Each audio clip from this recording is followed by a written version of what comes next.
Welcome all of you future educators, current educators, and lifelong learners to another video where we take technology, teaching strategies, and emerging trends to create engaging educational experiences. In this video, Sharon is an instructional designer for a large software company. Her project manager has informed the team that a new software update for their flagship product will be pushed out in a couple of weeks, and that the update will have some major interface changes. This means that the end users will have to be brought up to speed in order to work the new software. The last update that the company pushed out included work aids and instructional guides, but many of the clients complained that using paper-based guides were cumbersome because of how large and detailed the guides were. Sharon's manager doesn't mind going with some paper-based materials again, but would also like to try and replace or supplement the guides with more hands-on real-time training. Sharon has used Screencasts before to learn software she needed for her job, so she wonders if this might be a way to meet her manager's request also. Let's take a few minutes and see if we can help her out.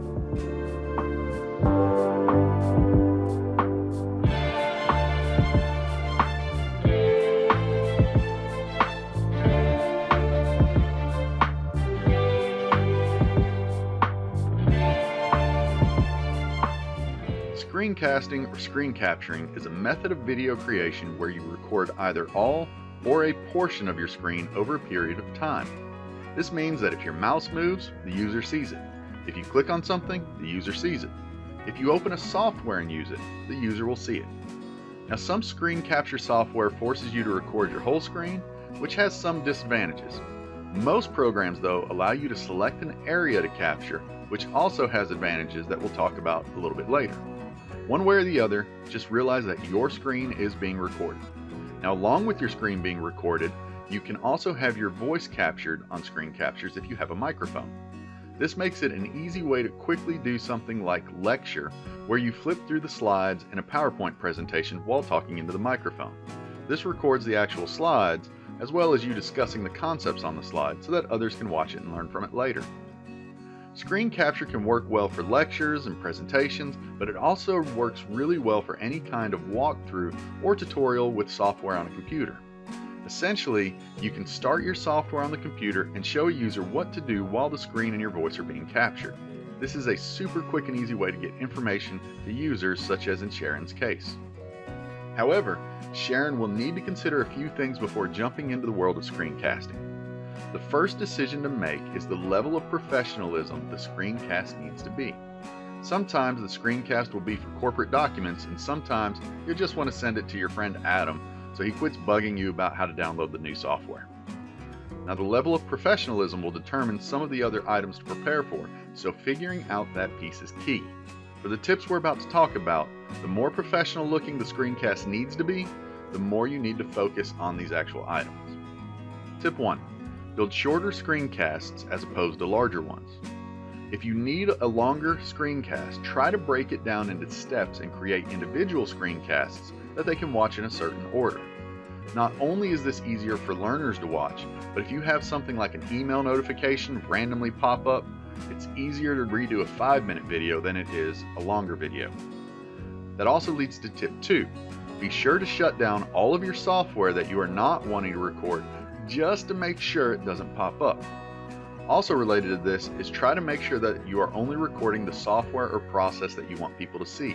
Don't record your full screen if you don't have to.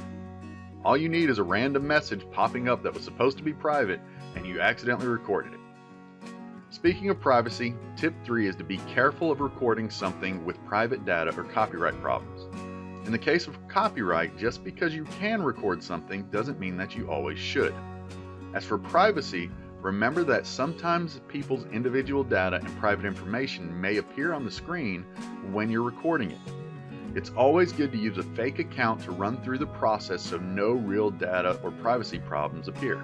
If you do have someone's information display, make sure you clear it out in post-production before the video is uploaded for general viewing. Tip 4. Speak and move the mouse at different times. Unless you have a lot of practice, we are not really good at talking and moving the mouse to a desired location. We tend to stumble over our words and it makes it sound awkward. Those are two different actions that just take too much brain to work together unless you have had a lot of practice. Rather, say that you're going to move the mouse somewhere, and once you're done talking, then move it there. The other thing you can do is consider writing a script if you have some kind of software to do post-production like Camtasia Studio, Final Cut, iMovie, etc. If you read the script, it takes a lot of the movement portion off so that your script and your audio come across a lot clearer. Then you can play your edited audio clip in the background, and as you're talking in that clip, you can start moving the mouse. All you have to focus on is the movement of the mouse. Some reason we are a lot better at listening and moving the mouse than we are when we're trying to talk and move it at the same time. Now, tip 5 also deals with the mouse. Generally speaking, when moving the mouse on a screencast, take a little bit longer with your mouse movements than you normally would. When you're racing across the screen to complete an activity, you don't really have to watch the movement of the mouse because you know where it needs to be in the end. However, your audience doesn't. Thus, you need to move the mouse a little bit slower than usual so that they can actually follow the cursor to that random item that you're trying to tell them to click on. Tip 6 deals with navigating between pages or items. Once you reach a location you want to click on with your mouse, stop and count to 3 slowly. You can always edit out those elongated pauses on the back end with editing software, but when doing this, it gives you a second to breathe and regroup your thoughts after that motion of moving the mouse is done. It also helps with those times when a page or something is taking a little bit longer than you expected to load. Tip 7. Consider where to put screencasts in an educational setting. Rather than doing a lesson via screencast, could you provide some written instructions and then after each step do a small screencast video demonstrating that specific step? This would not only help keep you from making those videos that are a little bit too long, but it also helps reinforce the concepts because you're giving it to them in text and video format. Additionally, you're chunking it in smaller chunks so that they can do it step by step rather than having to do the whole process at once. Now, this doesn't work in all scenarios, but again, be creative with how you can implement these, as nobody wants to watch a 45-minute screencast. So 7 tips is probably enough for getting started with screencasting. Now, our videos on how to actually screencast will walk you through the steps in an actual process of how to use various softwares, and additionally, we'll provide some links to screencast software in the description area. For now, we want to give Sharon a quick rundown of what our process is for creating screencasts, in case she wants to mimic that later. Now, when trying to create screencasts for amplified instruction, we try to go a little bit more on the formal route with ones that require some of that post-production editing. We start by creating and recording the script and then cleaning up the audio track. From there, we'll record the screen of whatever we're demonstrating. We'll take extra time leaving the mouse hovering over an object, then we'll slowly move the cursor to the next object. Once at that next object, we'll leave the cursor there for a count of, say, 5.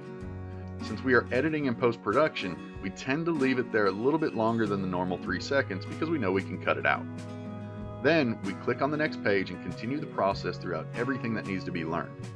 Once done, we'll pull the screencast into Camtasia Studio and align the beginning of it with the beginning of the audio track.